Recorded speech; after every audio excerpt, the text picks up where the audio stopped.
देश के 14 करोड़ किसान भाइयों को मैं नमस्कार करता हूँ, प्रणाम करता हूँ। और उनको मैं खेती का सत्य, यूँ तो रोज़ाना मैं कई सारी प्रकार की बातें करता हूँ, लेकिन लोग कन्फ्यूजन में बहुत रहते हैं। और कन्फ्यूजन क्यों ना हो, सोशल मीडिया में लोग जाने कितनी बातें करते हैं खेती को लेकर के, और लोग खेती की बात करते समय हर किसान को करोड़पति अरबपति बनाने की बात जब करते तो किसान उसी में भ्रम में आ जाता है। मित्रों, एक मैं बात बताऊं आपको कि जब तक खेती को मैं धर्म से जोड़कर देखता रहा, यानी खेती को एक धार्मिक नज़रिए से जब तक मेरे पूर्वज देखते थे, तब तक खेती में कोई परेशानी थी नहीं। लेकिन आज जब मैं खेती को अर्थ के नज़रिए से देखता हूँ कि खेती में इतना कैसे कमाएं, इतना कुंटल कैसे पैदा करें, इतने लाख रुपए कैसे आएं, तब से ही खेती करने वाला किसान घाटे में है। किसान भाइयों, एक चीज़ समझना कि आज हिंदुस्तान की 70% जो उद्योग हैं वो खेती पर निर्भर है, यानी खेती के रॉ मटेरियल पर। कपास उगाने वाला किसान घाटे में हो सकता है, लेकिन कपास का कपड़ा बना करके बेचने वाला फ़ायदे में है। आलू उगाने वाला किसान घाटे में हो सकता है, लेकिन अंकल चिप्स बना करके, यानी आलू के चिप्स बना करके बेचने वाले फ़ायदे में हैं। टमाटर का किसान घाटे में हो सकता है, लेकिन टमाटर के प्रोडक्ट बनाने वाले लोग फ़ायदे में हैं। गन्ना उगाने वाला किसान घाटे में हो सकता है, लेकिन चीनी उद्योग, डिस्टिलरी उद्योग फ़ायदे में है। भैंस गाय पालने वाला किसान घाटे में हो सकता है, लेकिन मरी हुई गाय का और भैंस का चमड़ा निकाल करके जूता और बेल्ट बनाने वाला फ़ायदे में है। यानी खेती पर जितने भी खेती पर व्यवसाय, खेती के रॉ मटेरियल पर जो बिजनेस कर रहे हैं लोग, वो सब फ़ायदे में है। लेकिन जो मूल व्यक्ति है, जो मूल व्यवसाय है खेती का, कृषि उद्योग, धरती का सबसे बड़ा उद्योग जो दुनिया के 8 अरब लोगों का पेट भरता है, उसका मालिक किसान घाटे में है। घाटे में क्यों है मित्र? ये बात मैं अक्सर समझाता हूँ कि आप जो उपज प्राप्त करते हो, तो आप, सारा देश का किसान क्या सोचता है कि मेरा गेहूं इतना होना चाहिए, मेरा गन्ना इतना होना चाहिए, मेरा आलू इतना होना चाहिए, और इतना होने के लिए फिर हमको कुछ भी करना पड़े, ज़मीन के नीचे का कितना भी पानी निकालना पड़े, कितना भी urea, DAP, potash, zinc, sulphur डालना पड़े, कितने भी पेस्टिसाइड डालने पड़े, हम वो करते हैं। और ये करते हुए हम पाते हैं कि हमने जो उपज प्राप्त की 1 लाख रुपए की, उसमें पता चला कि 60,000 रुपये का तो 50,000 रुपये का तो केमिकल चला गया, यूरिया, डीएपी और फंजीसाइड, इंसेक्टिसाइड, बीडीसाइड चले गए। फिर बोरिंग का, डीजल का, बिजली का, मशीनरी का, अपने श्रम का खर्चा अलग है। तो यूँ तो देश में खाद्यान्न की, फलों की, सब्जियों की कमी नहीं है, लेकिन किसान घाटे में है, किसान कर्ज में है। तो जब मैं कर्ज से किसान को, मैं चाहता हूँ, जैसे मैंने कई बार बोला, मैं चाहता हूँ देश का 14 करोड़ किसान कर्ज से मुक्त हो जाए और देश की 140 करोड़ आवाम मर्ज से मुक्त हो जाए। यानी किसान कर्ज से मुक्त हो जाए और उपभोक्ता मर्ज से मुक्त हो जाए, यानी कोई बीमार ना हो, कोई किसी पे कर्ज ना हो। ये कैसे संभव है? तो ये ऐसे संभव है कि खेती विशुद्ध रूप से प्रकृति की व्यवस्था पर आधारित है, जिसको मैं सनातन कहता हूँ, जिसको मैं धर्म कहता हूँ, जिसको पंचमहाभूत कहता हूँ। हमारे मित्र, पूरी दुनिया का जो जीवन है, एक एक सांस है, वो प्रकृति, सनातन, भगवान की माया पर, भगवान की व्यवस्था पर निर्भर है। लेकिन दुर्भाग्य देखिए कि जो व्यवस्था मुझको पालती है, जिस व्यवस्था से मुझको ऑक्सीजन मिलती है, जिस व्यवस्था से मुझको पीने का पानी मिलता है, जिस व्यवस्था से मुझको भोजन के लिए रोटी मिलती है, हम सारे के सारे लोग, दुनिया का कोई भी व्यक्ति, कुछ अपवाद हैं, अदरवाइज दुनिया का कोई भी व्यक्ति धरती की फर्टिलिटी कैसे बढ़ाई जाए, सरफेस वाटर कैसे बढ़ाया जाए, नदियाँ कैसे ज़िंदा की जाएं, जंगल कैसे सुरक्षित रखे जाएं, बायोडाइवर्सिटी कैसे सुरक्षित रखी जाए, ये न नेता सोचता है, ना ब्यूरोक्रेट सोचता है, न टेक्नोक्रेट सोचता है, न ठेकेदार सोचता है, और न आप सोचते। अब सुनना मित्र, कोई सोचे न सोचे, लेकिन आपकी रोजी रोटी तो प्रकृति ही है, आपकी रोजी रोटी तो फर्टाइल ज़मीन ही है, आपकी रोजी रोटी तो ज़मीन के नीचे 30 फुट का पानी है, आपकी रोजी रोटी तो खेत की मेड़ों के पेड़ ही हैं, आपकी रोजी रोटी तो बायोडाइवर्सिटी ही है। लेकिन आप भी निष्फिक्र हो गए। जो आपके साथ धंधा कर रहे हैं, बिजनेस कर रहे हैं, जुआ खिला रहे हैं, हम कई बार कहते हैं शकुनी, वो शकुनी हैं जो आपको जुआ खिला रहे हैं, लालच दे रहे हैं कि इससे आप धनाढ्य बन जाएंगे, इससे आपकी फसल की पैदावार बढ़ जाएगी, इससे ये हो जाएगा, इससे ऐसा हो जाएगा। वो जानते हो क्या कर रहे हैं? वो सिर्फ और सिर्फ उनकी नज़र आपकी गाड़ी कमाई के रुपए पर है। आप जो कमाते हैं वो टीम चाहती है कि जो आपने कमाया वो फिर अगेन बाज़ार में ले आइए, हमसे नया कृषि यंत्र ले जाइए, बोरिंग का सामान ले जाइए, केमिकल फर्टिलाइज़र ले जाइए, पेस्टिसाइड ले जाइए, उन्नतशील सीड ले जाइए। ये करते करते किसान घाटे में है। अब देश में नेचुरल फार्मिंग का विषय चल रहा है कि किसानों को नेचुरल फार्मिंग करनी पड़ेगी, लेकिन जब तक आप नेचुरल शब्द समझेंगे नहीं तब तक कैसे कर पाएंगे। तो जब नेचुरल फार्मिंग की बात करता हूँ तो नेचर का मतलब है प्रकृति, प्रकृति की व्यवस्था के अनुसार खेती करना। और प्रकृति कैसे सलामत रहेगी? जब आपके दिमाग में लालच नहीं रहेगा। देखिए, आप हमसे कई किसान बुद्धिजीवी पूछते हैं, सचान साहब, क्या देश का किसान केमिकल फर्टिलाइज़र, पेस्टिसाइड ये सब बंद करके भी खुश रह सकता है? तो हमने कहा अभी किसान खुश कहाँ है? अभी तो सारा किसान दुखी है, और इतना दुखी है कि देश में 10-15 हज़ार किसान हर साल सुसाइड करते हैं खेती में घाटा हो जाने के कारण, और 80% किसान कर्ज में डूबा है। तो खुशी कहाँ है? कोई किसान खुश नहीं है, सारे किसान दुखी हैं। और दुख से निकलने का एकमात्र रास्ता है नेचुरल फार्मिंग, प्राकृतिक खेती। अब जैसे हम भी प्राकृतिक खेती में जीवामृत की बात करते हैं, संजीवनी की बात करते हैं, लेकिन मैं एक बात और करता हूँ, कार्बन की। ज़मीन में कैसे कार्बनिक पदार्थ बढ़ाएं, कैसे जीवांश कार्बन बढ़ाएं, कैसे ह्यूमस बढ़ाएं। देखिए दोस्त, आप कोई भी बीज बोएंगे तो ज़मीन पर बोएंगे,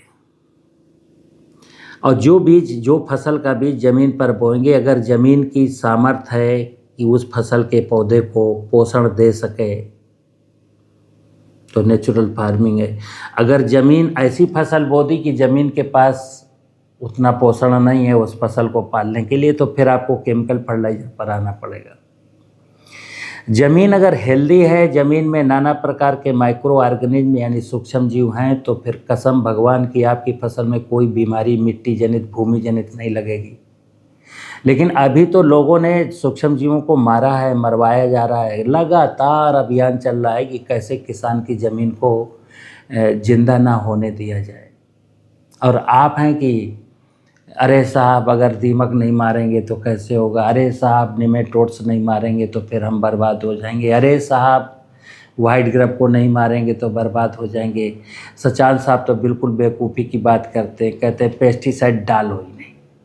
अब सुनना, मैं देश के किसानों से पूछता हूं कि आप पिछले 30, 40, 50 साल से जिन जिन जीवों को मार रहे हैं, दीमक को मार रहे हैं, वाइट ग्रब को मार रहे हैं, निमेटोड्स को मार रहे हैं, इल्ली को मार रहे हैं, माहू को मार रहे हैं, क्या ये मरे? नहीं मरे ना। बिल्कुल मैं क्लियर कर दूं, ना आप किसी घास को, खरपतवार को मार पाए, ना किसी कीड़ा को मार पाए, ना किसी बीमारी को मार पाए। हाँ, ये ज़रूर है कि इनको मारते मारते आप कर्जदार हो गए और आप खुद मरने की कगार पर पहुंच गए। मित्र, ये धरती पर हम सब लोग अंतिम पीढ़ी के व्यक्ति नहीं हैं।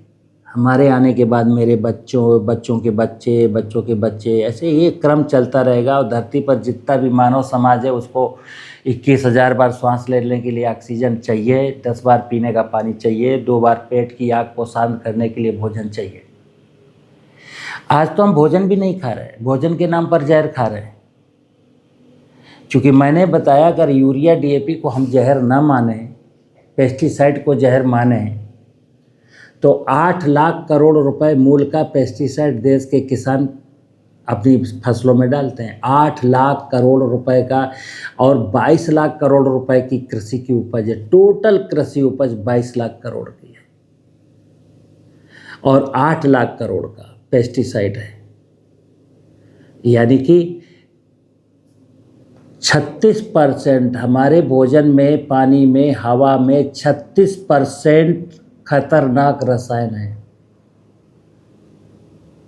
और आपने अनुभव किया है, इस बात को सारी दुनिया जानती है। हमारे देश के नेता भी जानते हैं, IAS भी जानते हैं, टेक्नोक्रेट भी जानते हैं, आप भी जानते हो कि आप जब भिंडी में 16 बार स्प्रे किए हो और भिंडी खाएंगे तो फिर स्वस्थ रहेंगे कि बीमार होंगे। मिर्चा में जो है 32 बार स्प्रे किए हैं पेस्टिसाइड का, तो आप मिर्च खा रहे हैं कि जहर खा रहे हैं? देखा जाए तो हम लोग हकीकत में, पूरा देश भोजन नहीं खा रहा, भोजन के नाम पर जहर खा रहा और खुश है। मतलब सारे लोगों का धर्म है कि मेरे पैसा मिल जाए, पैसा मिल जाए, पैसा मिल जाए, फिर दुनिया मरती हो तो मर जाए। आज देख रहे हैं ना, देश में कोई भी चीज़ खाने योग्य नहीं। मैं फिर बता दूं, अगर कोई भैंस पालता है और केमिकल फार्मिंग करता है तो दूध भी खाने लायक नहीं।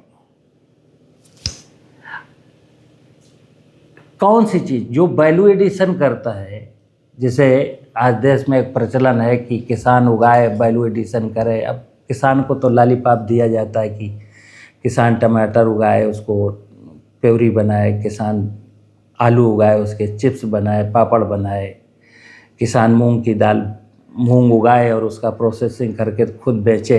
लेकिन ये संभव नहीं है, ये झूठ बोला जा रहा है। प्रोसेसिंग इंडस्ट्री, वैल्यू एडिशन का मतलब है वैल्यू डिलीशन। जब तक आप किसी पदार्थ के वैल्यू को डिलीट नहीं करते, उसकी क्वालिटी को घटाते नहीं है, तब तक मार्केटिंग कर ही नहीं पाएंगे। चूँकि जब बाजार कोई चीज़ जाती है, कच्ची चीज़ें हैं, वो ख़राब होने का डर रहता है, तो ख़राब ना हो इसके लिए उसमें मुझे केमिकल मिलाने पड़ते हैं। शहर में रहने वाला व्यक्ति तो टोटल केमिकल ही खाता है। और गांव में आप लोग भी क्या कर रहे हैं, कोई मोनोकल्चर चल रहा ना, जब से कोई केवल गेहूं बोता है, फिर गेहूं बेच करके दाल, चावल, तेल, सब्जी खरीदता है। कोई गन्ना करता है तो गन्ना बेच करके गेहूं, दाल, चावल, तेल सब खरीदता है। एक्चुअल किसान भाइयों, कृषि विज्ञान, देखिए मैं भी एग्रीकल्चर डिपार्टमेंट से रिटायर हुआ हूँ, और जब मैं रिटायर नहीं हुआ तो तब भी यही भाषा बोलता हूँ, आज भी भाषा यही बोलता हूँ।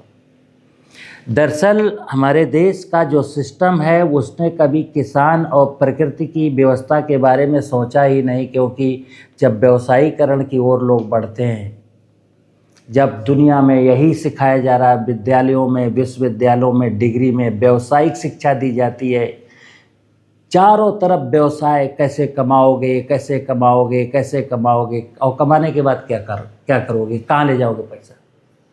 तो इस कमाने के चक्कर में, व्यवसायीकरण के चक्कर में कुछ भी साफ सुथरा नहीं बचा, सब चीज़ें बिगाड़ दी गई। और यहाँ तक कि मैं कहता हूँ, व्यवसायीकरण के चक्कर में ही भगवान को भी खराब कर दिया। भगवान सब लोग जानते हैं, जिसने मुझे बनाया वो भगवान। छितजल पावक गगन समीरा, पंच तत्व मिल बना शरीरा। सारे जीवों को की रचना भगवान करता है। तो सारे जीव तो उस भगवान को भगवान मानते हैं, लेकिन ये इंसान रूपी जो जीव है ये उस भगवान को भगवान नहीं मानता, ये भगवान खुद बनाता है। आप देख लो ना, हिंदुस्तान में कहाँ धरती की पूजा की बात कोई संत महात्मा करता है? हिंदुस्तान में कौन संत महात्मा और धार्मिक गुरु पानी के संरक्षण, नदियों की सुंदरता, नदियों की खूबसूरती, समुद्र की खूबसूरती, वर्षा जल के संग्रहण की बात कौन सा धर्म गुरु करता है? जंगलों की सुरक्षा, पशु पक्षियों की सुरक्षा कौन धर्म गुरु ये बात करता है? क्योंकि हमें मालूम है कि अगर दुनिया के लोग ये जान गए धरती मेरी भगवान है, पानी मेरा भगवान है, जंगल मेरा भगवान है, आकाश मेरा भगवान है, सूरज मेरा भगवान है, तो भगवान पर धंधा करने वालों का रोजगार कैसे चलेगा? आपको समझना है मित्र। तो ये खेती से जुड़ा हुआ विषय। जब मैं कहता हूँ, कई बार मैंने बोला कि खेती अर्थशास्त्र का विषय नहीं, दर्शन शास्त्र का है, तो जो अज्ञानी लोग हैं ना वो हमारी बात पर हंसते हैं कि ये यार आदमी पढ़ा लिखा होकर के कितनी मूर्खता की बात करता है। हाँ, मैं मूर्ख हूँ, चूँकि आप सच्चे दिल से, अंतर मन से अगर सोचेंगे तो आपका भगवान को न रोटी कौन देता है? क्या वो कागज़ का कैलेंडर रोटी देता है? क्या पत्थर की मूर्ति आपको पानी देती है? तो मैं इतना आलोचक नहीं हूँ, मेरी बात को अन्यथा ना लिया जाए, पहले सुनना। मैं एग्जैक्ट कहता हूँ कि आपको आस्था विश्वास, जैसे मैं कहता हूँ यार ऐसा ठीक नहीं है, ऐसा ठीक है, तो कुछ लोग कहते हैं भाई साहब ये तो मेरी आस्था और विश्वास का सवाल है, मुझे आस्था है, मुझे विश्वास है, तो ठीक है। तुमको वास्तविक भगवान के स्वरूप पर आस्था विश्वास नहीं है, तुमको उस भगवान पर विश्वास है जिसको तुमने बनाया है, तो तुम तो बड़े हो गए। अगर आज इंसान भगवान बना सकता है तो इंसान भगवान से बड़ा हुआ कि नहीं, फिर उसको पूजा की जरूरत क्या है? तो मित्र ध्यान रखना, सत्य से बहुत दूर आ गए हम लोग, और ये हमको आए नहीं, हमको लाया गया। जैसे मैं अभी 100 साल पुरानी बात कर दूं, हमारे पिताजी बाबा जी जानते थे सत्य क्या है। धीरे धीरे धीरे धीरे असत्य को सत्य, असत्य को सत्य, और आज तो ये हुआ असत्य को ही मैंने सत्य मान लिया। जैसे किसानों की बात आती है तो केमिकल फर्टिलाइज़र को ही सत्य मान बैठा, पेस्टिसाइड को ही सत्य मान बैठा, ज़मीन से 200 फुट का पानी निकाल करके खेती करने को सत्य मानता है, और जीव जंतुओं को पेस्टिसाइड डाल करके मारने को सत्य मानता। तो मुबारक हो तुमको ये सत्य। फिर मैं बता दूं, तुम्हारी संतानें यहाँ घुट घुट करके मरने को मजबूर हो। दुनिया के सारे लोगों से मैं कहता हूँ कि अगर दुनिया सत्य जानती होती ना, तो आज ये ईरान और इजराइल और अमेरिका का युद्ध नहीं हो रहा होता, इतने बेगुनाह लोग नहीं मर रहे होते। तो आप सबने सत्य का स्वरूप विकृत किया अपने धंधे के लिए। जैसे खेती का स्वरूप वैज्ञानिक, और आप खेती का स्वरूप विकृत कर रहे हैं क्योंकि धंधे के लिए। धंधे में मित्र क्या है, एक जीतता है एक हारता है। जुए में सारे लोग कभी नहीं जीत सकते। आज दुनिया जुआ खेल रही है, और जुए का नियम है मित्र, जुए में जुआ वही खेलता है जिसको पासा फेंकना आता होता है। जैसे आज की तारीख में जहाँ कहीं 10 लोग जुआ खेल रहे होंगे, ताश की गड्डी होगी, तो जिसको ताश की गड्डी फेंकनी आती है, ताश का पत्ता फेंकना आता है, ताश का पत्ता चोरी करना आता है, वही जुआ जीतेगा। जो बेचारा सीधा साधा है, जो ईमानदारी के साथ जुआ ईमानदारी है ही नहीं, जुआ तो बेईमानी का ही है। जुआ का नाम बेईमानी। जुए का सत्य से कोई लेना देना नहीं है, जुए का ईमानदारी से कोई लेना देना नहीं। लेकिन आज सारे किसान शकुनियों के साथ बैठ करके जुआ खेल रहे हैं। मिट्टी की जांच कराओगे तो उन्नत पैदावार होगी। यार मिट्टी की जांच से पैदावार का क्या लेना देना? मिट्टी की जांच कराने के बाद पिछले 50 सालों से पता है सबको, नीतियों को भी पता है, वैज्ञानिकों को पता है कि मिट्टी की जांच करते करते करते करते पता चल गया कि मिट्टी की सेहत खराब है, लेकिन आपने एक आवाज़ सुनी कि मिट्टी की सेहत सुधारो, अपनी मिट्टी पहचानो अपना अभियान चला, मृदा स्वास्थ्य अभियान चला, प्रधानमंत्री मृदा स्वास्थ्य कार्ड योजना चली, लेकिन एक योजना चली कि मिट्टी का स्वास्थ्य सुधारना, नहीं चली। क्यों?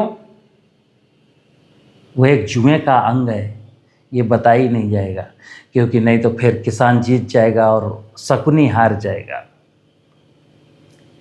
इसलिए मित्र, मैं कहता हूँ कि आप एक बार मन में ये बिठाइए कि क्या हम अपनी आने वाली पीढ़ियों को नर्क में ढकेल करके जाना चाहते हैं? यदि हाँ, तो आप मेरी बात बिल्कुल मत सुनिए। और अगर लगता है कि नहीं, हमको अपने बच्चों के उज्जवल भविष्य की चिंता है, मुझे लगता है कि मेरे बच्चे यहाँ खूबसूरत ज़िंदगी जिएं, मेरे बच्चों को शुद्ध पानी मिले, शुद्ध हवा मिले, शुद्ध भोजन मिले, तो शुद्ध पानी, शुद्ध भोजन, शुद्ध हवा के लिए जंगल लगाना पड़ेगा, पानी बचाना पड़ेगा, धरती की उर्वरता को बचाना पड़ेगा। आज न मैं धरती की फर्टिलिटी को बचाना चाहता हूँ, न मैं जंगल को बचाना चाहता हूँ, न मैं पानी को बचाना चाहता हूँ, न मैं बायोडाइवर्सिटी को बचाना चाहता हूँ, और सपना क्या देखता हूँ? सुख और शांति का। मित्र, ज़मीन की उर्वरता संरक्षित रहेगी, ज़मीन के ऊपर सरफेस वाटर खूब ढेर सारा जलाशय रहेंगे, ज़मीन के नीचे 40, 50, 30 फुट पर पानी रहेगा, ज़मीन के ऊपर 25-30% एरिया में जंगल रहेंगे, ज़मीन के ऊपर जंगलों में विचरण करने वाले नभचर रहेंगे, जलाशयों में जलचर रहेंगे, धरती में थलचर रहेंगे। तो इसका नाम है समृद्धि। जहाँ समृद्धि है वहाँ सुख और शांति है। आप गणेश की पूजा दुनिया में, हमारे देश में खास करके लोग कहते हैं कि चाहे जिस मंदिर में चले जाइए, सबसे पहले मंदिर के दरवाजे पर गणेश की मूर्ति होती है। एक पौराणिक कथाओं का विषय है कि पौराणिक कथाओं में कहा गया है कि सारे देवी देवताओं ने इंसान से आवाहन किया कि भाई देख, तू ब्रह्मा की, विष्णु की, गणेश की, वो शिव की पूजा कर या न कर, लेकिन गणेश की पूजा जरूर करना। तो ये मूर्ख इंसान, जैसे मैंने कभी विष्णु की पूजा नहीं की, आज की तारीख में तो कोई नहीं करता, ना कोई शिव की पूजा करता है, ना कोई ब्रह्मा की पूजा करता है। ब्रह्मा की पूजा का मतलब था ब्रह्मा के कमंडल से वर्षा ऋतु में गिराया गया जल का संरक्षण। विष्णु की पूजा का था जल का संरक्षण, नदियों की सुरक्षा। और शिव की पूजा का मतलब था कि शिव यानी धरती को फर्टाइल बनाए रखना। और माता पार्वती की पूजा का था कि जंगलों को सुरक्षित रखना। माता पार्वती का स्वरूप वनस्पतियाँ ही है मित्र। इसीलिए आपने देखा होगा ज़्यादातर देवियाँ जो है पहाड़ों में हैं। देवियाँ कहाँ हैं? पहाड़ों में, क्योंकि पहाड़ों में जंगल अच्छे हैं। तो वो स्वरूप दिखाया गया है कि वनस्पतियाँ ही माता पार्वती हैं, वनस्पतियाँ ही माँ दुर्गा का स्वरूप हैं, वनस्पतियाँ ही अन्नपूर्णा देवी हैं। लेकिन हमने क्या, हम तो कागज़ के कैलेंडर वाली पार्वती को, कागज़ के कैलेंडर वाली दुर्गा को मानता हूँ। मैं वनस्पतियों को, जंगलों में दुर्गा का स्वरूप ही नहीं देखता हूँ। मैं धरती में शिव का स्वरूप ही नहीं देखता हूँ। मैं पानी में विष्णु का स्वरूप ही नहीं देखता हूँ। मैं तो कहाँ भटका दिए गए आप लोग, सारी दुनिया भटक रही है। अच्छा, दुनिया में लोग आलसी हो गए, अकर्मण्य हो गए, कुछ करना नहीं चाहते। और कितने अकर्मण्य हो गए, आपको और किस्सा सुनाता हूँ।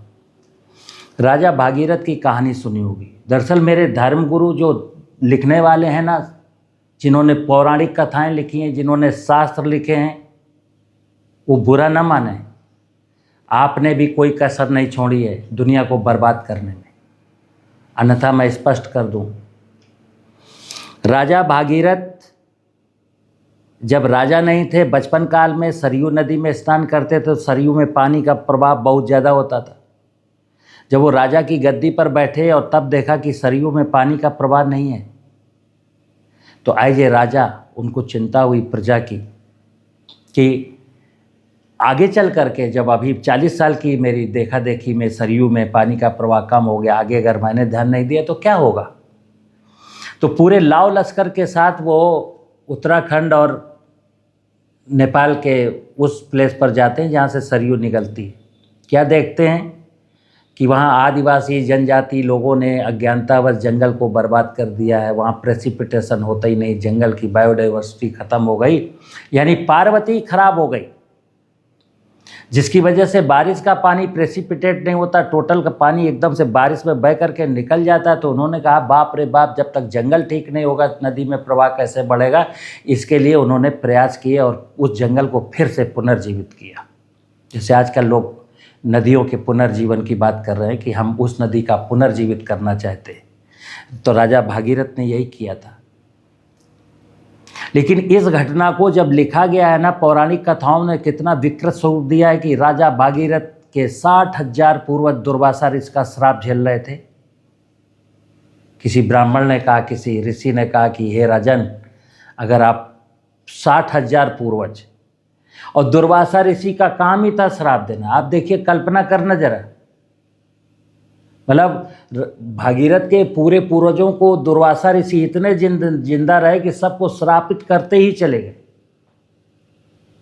तो हे राजन, तुम अगर विष्णु भगवान की पूजा करोगे, गंगा को धरती पर अवतरित करोगे, तो तुम्हारे पूर्वजों का कल्याण होगा। देखना मित्र,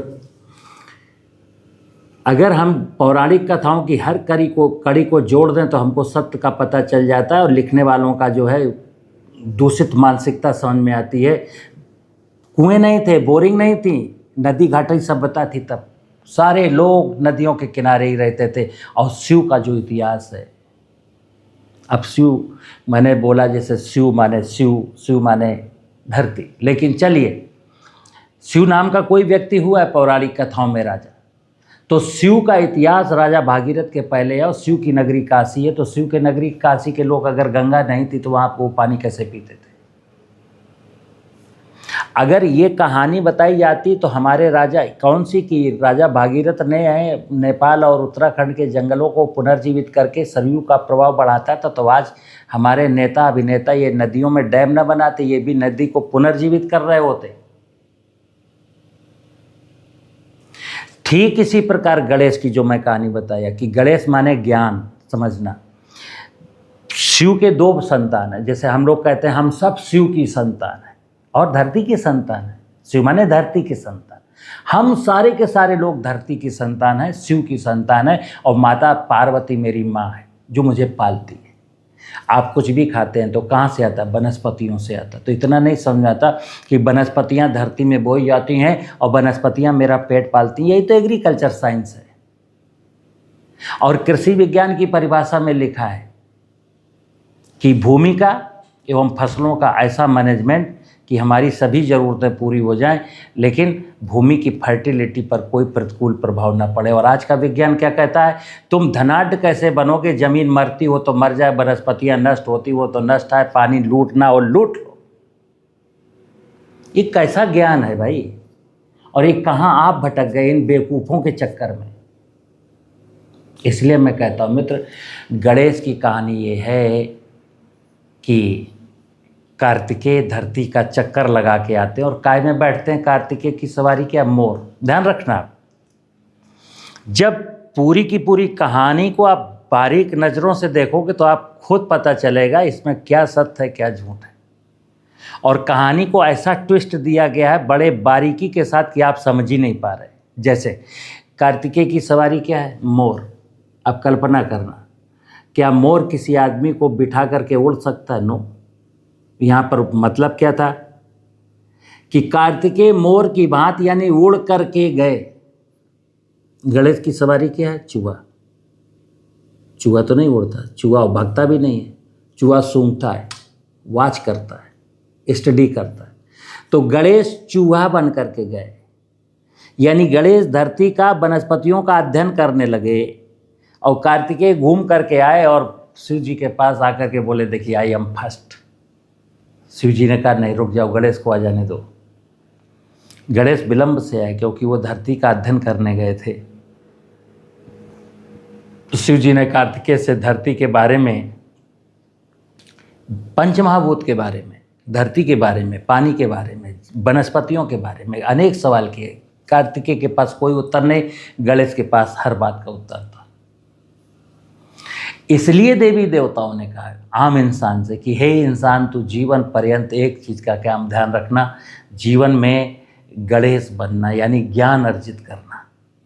क्योंकि ज्ञान, अगर ज्ञान है तो तू शिव की सही पूजा कर पाएगा, अगर तू ज्ञानी है तो विष्णु को जान पाएगा, अगर ज्ञानी है तो ब्रह्मा को जान पाएगा, अगर ज्ञानी है तो पंच महाभूत और पंच महाभूत की व्यवस्था को जान पाएगा, और अगर अज्ञानी है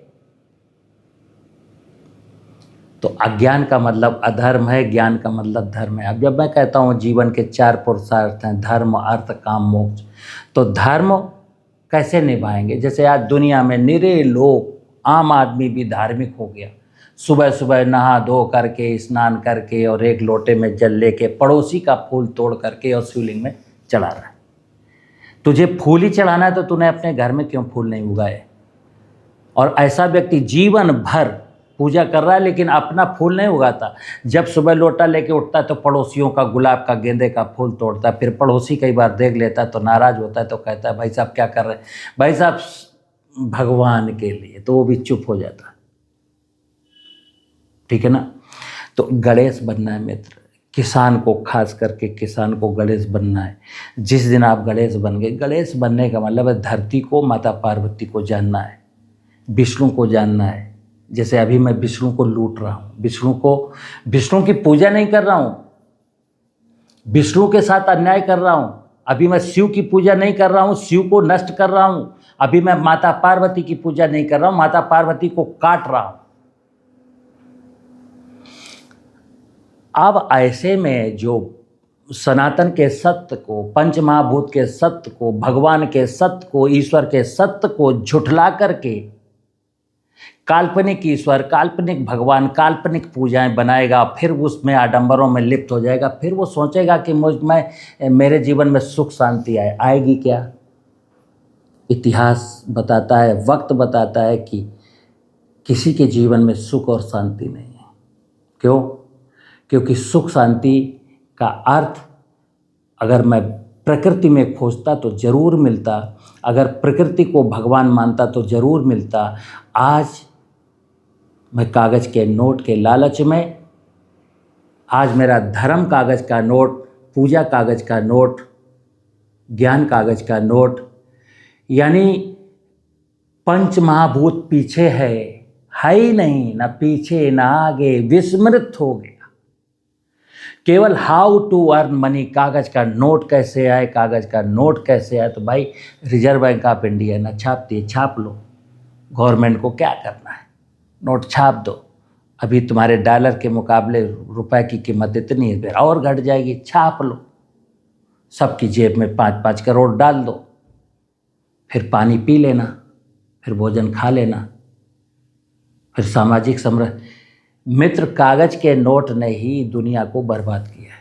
मैं कागज़ के नोट का विरोधी नहीं, लेकिन धर्म अर्थ काम मोक्ष, धार्मिक मतलब धर्म को धारण करते हुए फिर कागज़ का नोट। बिजनेस तो अनादिकाल से चल रहा है, लेकिन पवित्र बिजनेस था कि पेट बल जाए, जीविका हो जाए। पहले के वैद्य देखते थे ना, वैद्य 2-3-4 गांव के बाद रहते थे, और कभी कोई बीमार होता था तो वैद्य जी को साइकिल पर, बैलगाड़ी पर, कंधे पर बिठा के लाते थे, और वैद्य जी को बाकायदे भोजन कराया जाता था। वैद्य जी मरीज को देखते थे, फिर खुरपी लेकर के जंगल में जाते थे, जड़ी बूटी लाते थे और औषधि बना के दे देते थे, फिर उनको साइकिल से लोग छोड़ाते थे।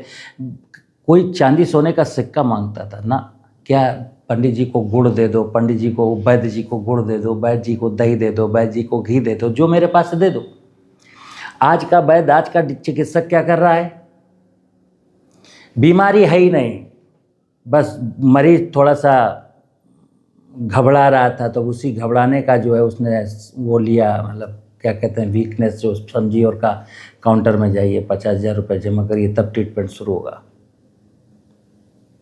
टीचर, गुरु भोजन के बदले, सेवा के बदले शिष्य लोग पांव दबा देते थे, रोटी पका के खिला देते तो गुरु शिक्षा देता था। आज गुरु क्या कर रहा है? सरकारी स्कूल में पढ़ा भी रहा है, फिर ट्यूशन भी पढ़ा रहा है। ठीक है ना?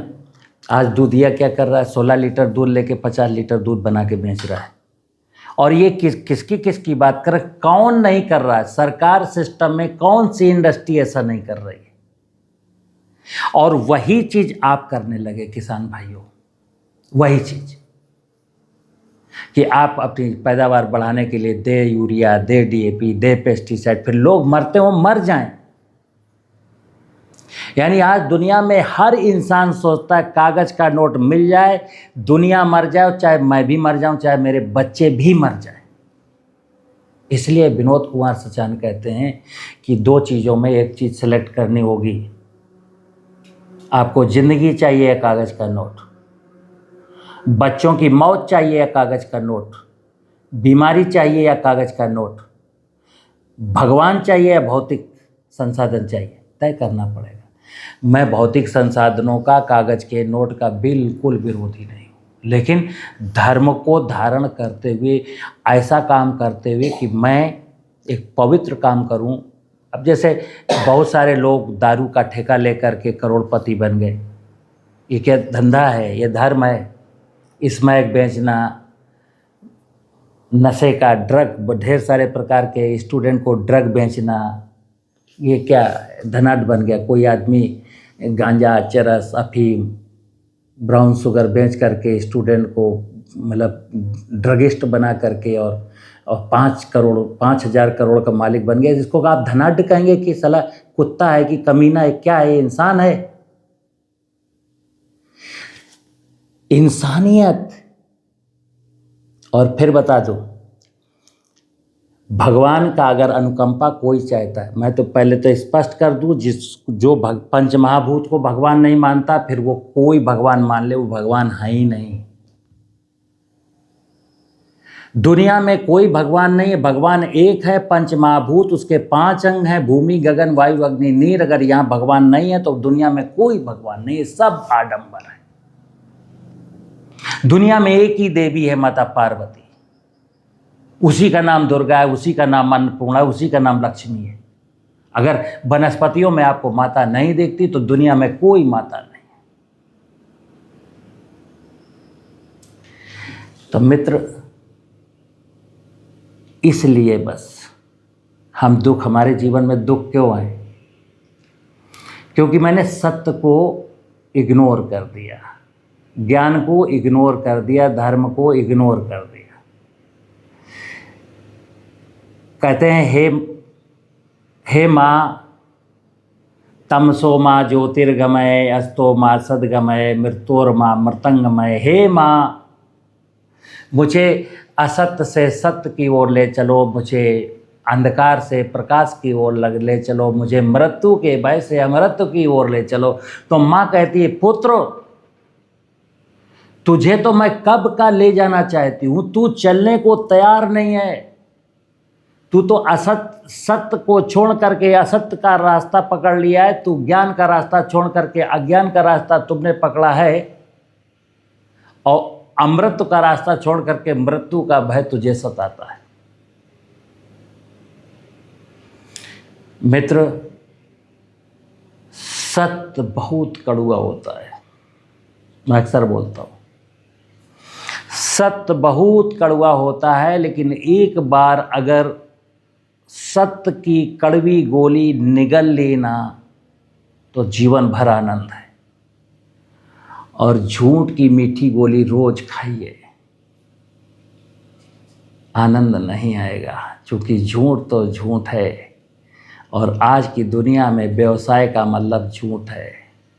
दुनिया में सारे लोग झूठ के कारोबार में मस्त हैं, किसी को किसी की चिंता नहीं है। बाप बड़ा ना भैया, सबसे बड़ा रुपया। जब तक मेरे पूर्वज कह गए हैं यार, मेरे पूर्वज कह गए हैं, लालच बुरी बला। जब तक आपके दिमाग में लालच है, तब तक आप भगवान की अनुकंपाओं को नहीं प्राप्त कर सकते। मैं एक ही चीज़ कहता हूँ, जैसे राम जी ने रामायण पढ़ी थी क्या? मर्यादा पुरुषोत्तम भगवान ने रामायण पढ़ी थी क्या? नहीं पढ़ी थी ना, फिर भी राम बन गए, उन पर ये साहित्य लिखा गया। और हम कितने सौभाग्यशाली हैं कि मुझे रामायण पढ़ने को मिली और मैं रावण भी नहीं बन पाया। रावण तो बहुत अच्छा कैरेक्टर है रामायण में, देख लीजिए ना, अध्ययन करिए। रावण का पुतला हर साल फूकते हैं, रावण में क्या बुराई थी भाई। आज रावण तो सीता को ले गया अपहरण करके, 2 साल तक अशोक वाटिका में अच्छे से गेस्ट हाउस में रखा, उसको छुआ तक नहीं, इतना अपराध है, केवल अपहरण करने का अपराध है। आज तो रामायण पढ़ने वाले सीता के साथ बलात्कार कर रहे हैं। कितने मैं बता दूं, कितने। इसी प्रकार कृष्ण भगवान ने गीता पढ़ी थी क्या? गीता नहीं पढ़ी थी। और देखिए कृष्ण भगवान का कैरेक्टर देखिए भाई साहब, हस्तिनापुर में द्रौपदी का चीरहरण हो रहा है। धृतराष्ट्र, कृपाचार्य, द्रोणाचार्य, अश्वत्थामा और भीष्म पितामह और कर्ण और दुर्योधन और अर्जुन, नकुल, सहदेव, भीम और धर्मराज युधिष्ठिर बैठे हैं। किसी ने चीरहरण को रोकने का प्रयास किया? नहीं किया। उस काल के केवल कृष्ण वो व्यक्ति हैं जो बहुत बड़े गुरु हैं, बहुत बड़े महात्मा हैं, बहुत बड़े ज्ञानी हैं। महाभारत के इतिहास में कोई ज्ञानी नहीं है, सारे के सारे अज्ञानी हैं। धर्मराज युधिष्ठिर को जुआ खेलने की जरूरत क्या थी? और हम सौभाग्यशाली हैं, मुझे गीता पढ़ने को मिली, श्री कृष्ण के द्वारा दिए गए उपदेश पढ़ने को मिले, और मैं भी चीरहरण कर रहा हूं, मैं भी अधर्म के मार्ग पर चल रहा हूं। तो एक चीज मैं अक्सर बोलता हूं,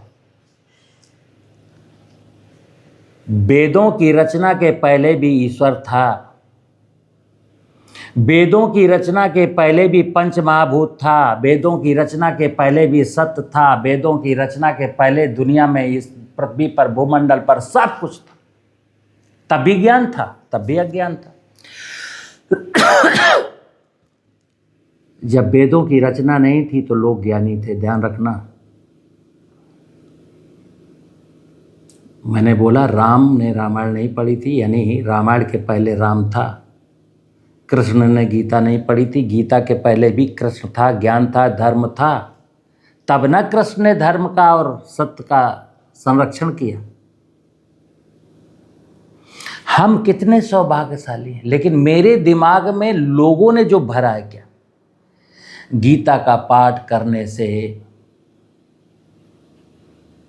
स्वर्ग मिलता है, डेली रामायण की 4 चौपाइयाँ पढ़ेंगे तो मुक्ति, मोक्ष प्राप्त होता है, यज्ञ करने से ये काम सफल होते हैं, ये करने से, गंगा स्नान करने से तर जाता है आदमी, काशी में मरने पर स्वर्ग मिलता है आदमी को। क्या बेवकूफ़ी की बातें बता रहे हैं लोगों को। काशी में रहने वाले सब स्वर्ग में चले गए। जहाँ आप रहते हो वहीं अयोध्या है, वहीं काशी है मित्र। जैसे अभी मैं और बता दूं, लेटेस्ट 3-4 साल पहले जब राम मंदिर बना तो क्या लोगों ने गाया, राम आएंगे तो अंगना सजाएंगे। तो इतने गधे हो आप। रामायण में पढ़े हो ना, राम सबरी के घर गए थे, सबरी प्रतिदिन अपना रास्ता साफ करती है, राम के आने का इंतजार कर रही है, प्रतिदिन मीठे फल बटोर के रखती है, जुठार जुठार करके, और राम उसके यहाँ जाते हैं। तुम क्या कह रहे हो, राम आएंगे तो अंगना सजाएंगे। राम के पास इतनी फुर्सत है ना कि तुम्हारे दरवाजे पे खड़ा आकर के खड़े हो जाएंगे, तब तुम झाड़ू लेके पहले आंगन सजाओगे, फिर राम को अंदर बुलाओगे। इतनी फुर्सत राम के पास है। एक और गाना है, भजन है कि नगरी हो अयोध्या सी, रघुकुल सा घराना हो, चरण हो राघव के, जहाँ मेरा ठिकाना हो। अब पुरुष कोई अगर इस गाने को गा रहा है क्या, नगरी हो अयोध्या सी, रघुकुल सा घराना हो, चरण हो राघव के, जहाँ मेरा ठिकाना हो। मैं उस पुरुष से पूछ रहा हूँ, लक्ष्मण बनेगा क्या, भरत बनेगा क्या, दशरथ बनेगा? नहीं बनेगा ना। तो तुझे राघव के चरण क्यों मिलेंगे?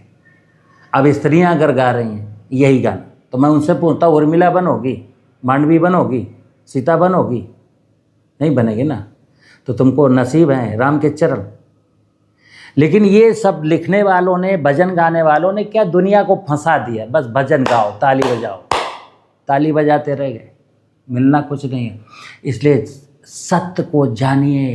किसान भाइयों, आप ही पहले व्यक्ति हैं जो सत्य को जान सकते हैं, सत्य के साथ हैं।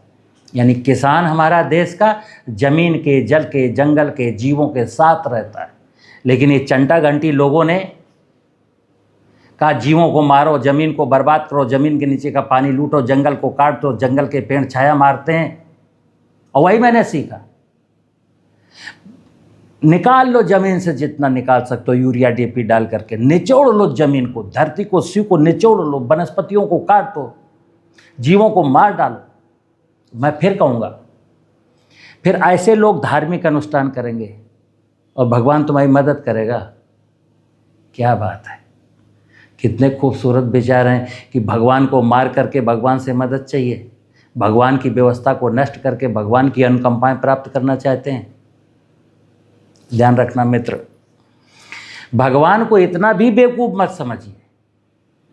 भगवान बहुत शांत है, कल्याणकारी है, वो जानबूझ करके किसी का अनर्थ नहीं करता है। लेकिन इतना भी बेवकूफ मत समझो उसको कि उसको और उसकी बनाई गई व्यवस्था को नष्ट करोगे, उसके बाद फिर मंदिर जा करके और मस्जिद में 5 वक्त की नमाज अदा करके, चर्च में कैंडल जला करके आप सोचते हो भगवान की अनुकंपाएं मिलेंगी। ये सब किसने किया? ये सारी की सारी धंधे के लिए हुई है, सबका सब ये ज्ञान धंधे के लिए। क्योंकि मैं बोलता हूँ, कई बार बोलता हूँ, दुनिया का कोई धर्म गुरु नहीं चाहता है कि दुनिया के लोग धर्म को धारण करें, धर्म की सच्चाई को जानें। कुछ अपवादों को छोड़ करके दुनिया का कोई डॉक्टर, कोई चिकित्सक नहीं चाहता है कि दुनिया के सर्व लोग सुखी निरोगी बने रहें, क्योंकि उसका धंधा कैसे चलेगा। दुनिया का कोई जज, कोई वकील नहीं चाहता कि लोग आपस में ना लड़ें, क्योंकि धंधा कैसे चलेगा। राजनीति में बैठे लोग भी नहीं चाहते हैं कि दुनिया के लोग सनातनी व्यवस्था को स्वीकार करें और सनातन धर्म का पालन करें, क्योंकि उन्हें मालूम है जातियों के नाम पर हमको वोट कौन देगा।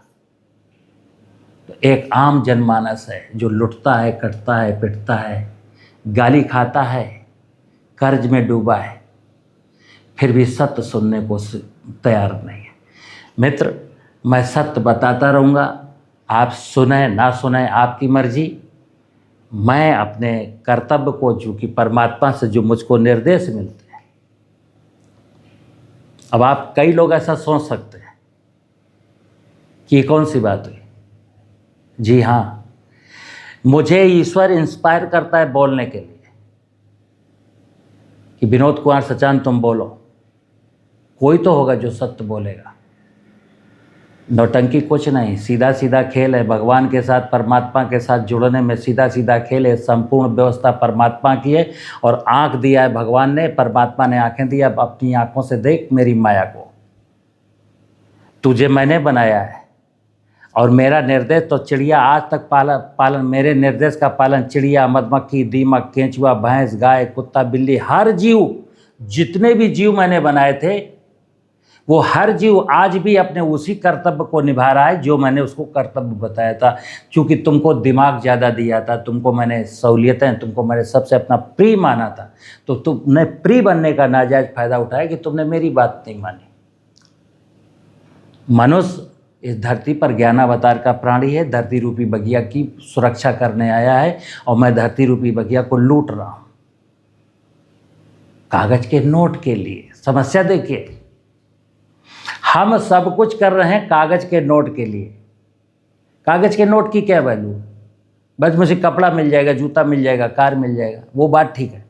लेकिन मैं कहता हूँ तुमको सब कुछ मिल जाएगा, श्वास नहीं मिलेगी। बोलो, तुमको एक बहुत बढ़िया लग्जरी गाड़ी दिलवा रहा है कागज़ का नोट, लेकिन सांस नहीं मिलेगी, स्वीकार है। पानी नहीं मिलेगा, स्वीकार है। भोजन नहीं मिलेगा, आज भोजन ऐसा मिलेगा जो खा कर के मर जाओगे, स्वीकार है। मित्र, हम सब की 3 ज़रूरतें हैं। दिन में 21,000 बार श्वास लेने के लिए ऑक्सीजन मिले, जो जंगल से आएगी, माता पार्वती देती है। दिन में 10 बार पीने का पानी मिले, जो ब्रह्मा जी के कमंडल से बरसता है। धरती में आप बचा सकते हो, बचा लीजिए। दिन में 2 बार शुद्ध भोजन चाहिए। शिव समृद्धशाली होंगे। धरती में अगर कार्बन, जीवांश कार्बन होगा तो शुद्ध भोजन मिलेगा, नहीं मिलेगा। इसलिए प्राकृतिक खेती में मैं अक्सर बोलता हूँ कि आप एक बार मन बनाइए। अब जीवामृत संजीवनी के पीछे मत भागिए। किसी भी चुटकुला कहानी के पीछे मत भागिए। एक बार पहले ये विचार बनाना पड़ेगा, यस मैं भगवान का भक्त हूँ, मैं भगवान की पूजा करूँगा, मैं पंच महाभूत को सुरक्षित रखूँगा, पंच महाभूत सुरक्षित रहेगा तो मैं सुरक्षित रहूँगा। धर्मो रक्षति रक्षता, धर्म क्या है? पंच महाभूत और पंच महाभूत के द्वारा बनाई गई व्यवस्था ही धर्म है। ये सुरक्षित रहेगी तो मनुष्य सुरक्षित रहेगा। धरती बंजर हुई, मनुष्य मर जाएगा। पानी खत्म हुआ, मनुष्य मर जाएगा। जंगल खत्म हुआ, मनुष्य मर जाएगा। तो मैंने तो तय किया कि मैं सारी कायनात को मार करके खुद मरूंगा। आज मनुष्य उसी रास्ते पर चल पड़ा है। धर्म का पालन करिए, धर्म को जानिए, सनातन को जानिए, हमारे साथ जुड़े रहिए। और अगर आपको मेरे विषय अच्छे लगते हैं तो इन विषयों को आगे जरूर बढ़ाइए। नमस्कार। पिंटू बंद करो, पिंटू।